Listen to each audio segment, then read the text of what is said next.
G'day, ZiggyD here with another Starcraft 2 Heart of the Swarm replay cast. In this particular video I'm bringing you guys a replay of the game that, I don't know what's going on with my camera there, the game that got me into Platinum in 1v1 on North American servers with Protoss. So, despite the lack of content over the past few days, I have been playing a fair bit of Starcraft 2 Heart of the Swarm. Not as much as I'd like to by any stretch, but, I've been able to play at least 1 or 2 games a day, whenever I have time between making other videos and doing part of Exile content and things like that.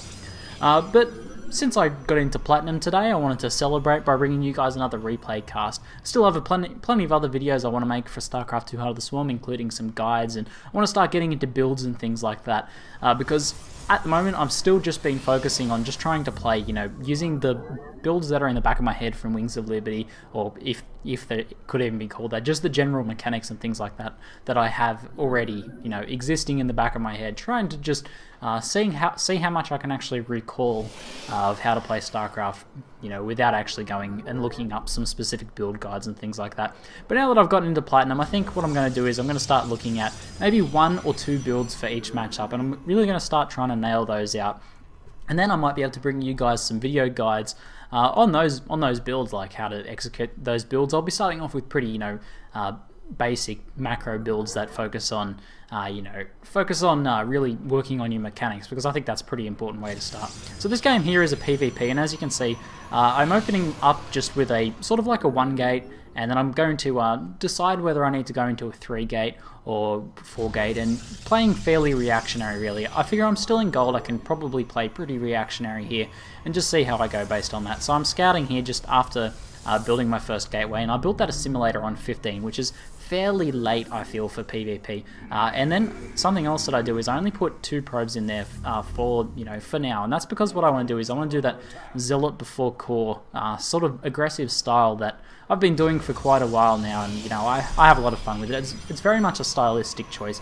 You have to sacrifice a bit of macro and you have to delay your tech by a little bit. So against a very experienced 4-gater, unless they fall down to your early Zealot pressure, you can lose just for the fact that your warp gates will be behind. So if you're playing against a very experienced 4-gater, it's probably not the best style, but it's something I like to play around with, and I find it really fun to pressure with like an early 2 Zealots and 2 Stalkers and things like that, and it can make your opponent react in interesting ways too. That's what I often find. So that's something that I'm actually going to be showing off in this replay here. So what I do is I queue up that Stalker first. So there's my second Zealot coming out now.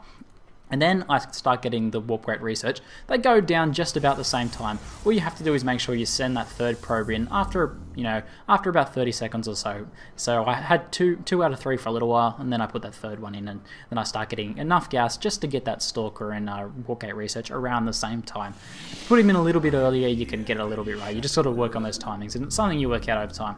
So what I do is I send my Zealots ahead in advance. I want to get down to sort of here and then sort of hide them if I can, but mostly get an idea of whether I see any of his probes heading out of his base, and I want to use them to scout as much as possible as well. So here I see a probe and a Zealot coming out, so I'm thinking he's definitely 4-gating here, and I see the Stalker. So probe, Zealot, Stalker is like an instantaneous, that he's 4-gating. So what I try and do here is I just try and micro. I know that I'll be taxing his micro if I chase his Stalker down with one of my Zealots. So there I just try to pick off the Zealot. I accidentally lose that Zealot to the probe, which is a bit of a mistake.